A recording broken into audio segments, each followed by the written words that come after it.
Now, I am a cornflakes fiend. Growing up, I had cereal for breakfast every single day and I regret nothing. But I used to eat these Cocoa Pops, which are these like Rice Krispies but chocolate flavored. There was also this other Kellogg's one that I loved, where the cereal was shaped like a scoop sort of thing and it was chocolate flavored as well. And oh my god, I'm just so sad that Canada doesn't have either of those. Honestly, that scooped cereal, you could devour crunchy or soggy, it didn't matter, it was that good. But today we are talking about Frosted Flakes and more specifically its mascot, Tony the Tiger. What is up, you guys? Hope you're having an awesome day. I'm your host Ayman Hassan and welcome back to another video. Let's pour the milk onto this one and get straight into it. These are the top 10 Tony the Tiger theories. Starting us off with number 10 is sense. That's right, Tony the Tiger just doesn't even make sense. His catchphrase is "they're great," since tigers say grr and he likes the cereal. But tigers only make a grr sound when they're growling and they only growl when they're angry or feeling threatened. Why did Kellogg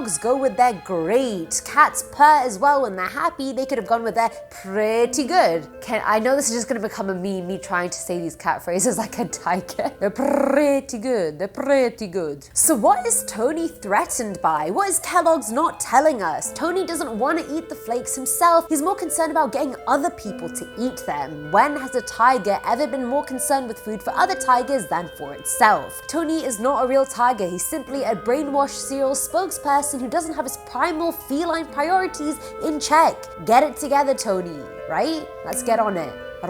They're pretty good. Coming in at number 9 is what happened after. Back in May of 2018, all promotional characters on junk food were facing a mass extinction. MPs on the Health Select Committee recommended banning mascots who were promoting junk food because it was also promoting obesity. So where would that have left Tony 20 years later? According to Media Mole, Tony, aka Anthony Gurr, went into a drug-fueled downward spiral after he was fired. He spent years going in and out of rehab before finally moving to Orange County and getting clean. There, he started his wellness and lifestyle business appropriately called Stripe. He hadn't touched sugar in 8 years and chose to only promote healthy products on his Instagram using hashtags like #rawfood and #chai of the tiger, which made me giggle, I'm not gonna lie to you. He's since been spotted time and time again lingering in the cereal aisle of the grocery store just staring at Special K. Come on, Tony. Get over it. At number 8, we have addiction. Now, currently there are many different variations of the original Frosted Flakes. There's the chocolate version, the cinnamon version, and so on. But based on the origin story we'll hear about later on, cereal was created to be healthy. The first variation had little sugar in it, but then the company came out with more variations that of course added a lot more sugar into the mix. Sugar is known to be addictive, and it's believed that 2 founders full on knew that. They were worried about their competitors at the time getting more of the market share, so they decided to add more sugar to the recipe, knowing full well that it was addictive. And it's been one of America's most popular cereals since then, so I mean, coincidence? I think not. And let's not forget that sugar kills more people than car accidents and terrorism combined, so I mean, I'm just gonna let you guys do the maths. Filling at number 7 slot is the scarf. Tigers do not wear scarves, that is a fact. If you ask Kellogg's, they'd say that Tony with a scarf was received the best by focus groups, and they'd be right, but that's not the real reason he's wearing one. This Reddit theory suggests that the tiger never wanted to advertise the cereal. He tried several times to escape the Kellogg's prison, but they kept him chained up for so long that he has marks all along his neck.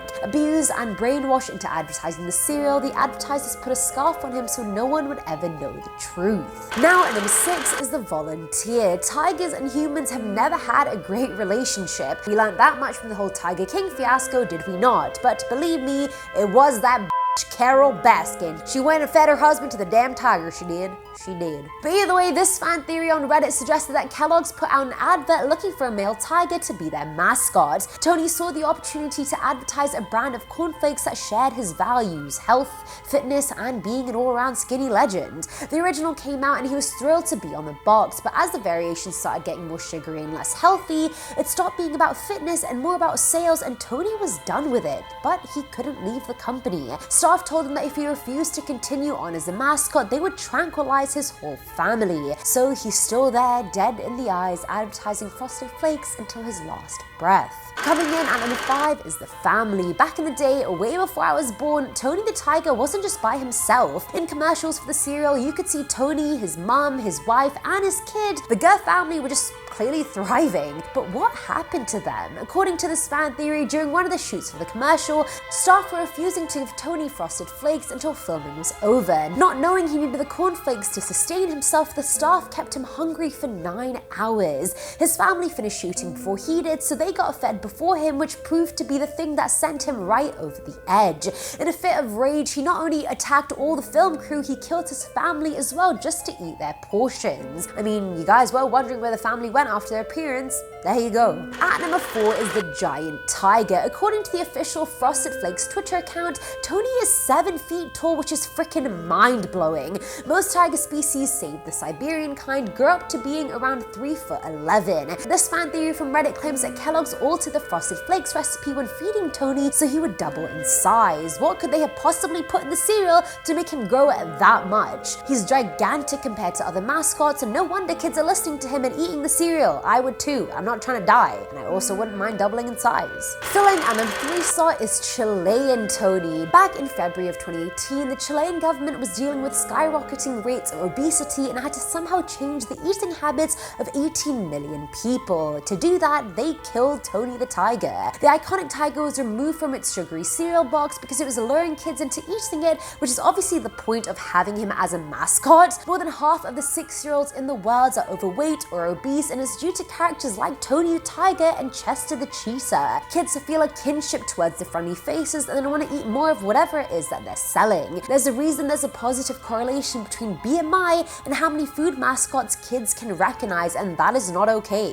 Now at number 2 is the ANTITONY. Back in 2015, a commercial campaign came out titled Tony's Back, advertising Frosted Flakes. The adverts were explicit as hell, featuring scenes with corruption, violence, prostitution, and terrorism, and Tony then somehow coming in and saving the day with Frosted Flakes. One video had a policeman in need of a bit more courage so he could violently assault someone, and then he eats Frosted Flakes and somehow gains the courage. The commercials weren't produced by Kellogg's from any angle, but this theory claims the story behind them involved revenge. An anonymous Quora user claimed that the man who originally had the idea of Tony the tiger worked at Kellogg's before being fired. They then went ahead and used his drawings and idea anyway, so the creator created the ANTITONY and put these adverts up so he could make the company look bad. The wound is salty with this one. And finally, at number 1 is the origin story. Has anyone ever thought about how cereal was created? Like, how did someone think to themselves, I need some wheaty, crunchy thing to eat with this cow juice right here? Well,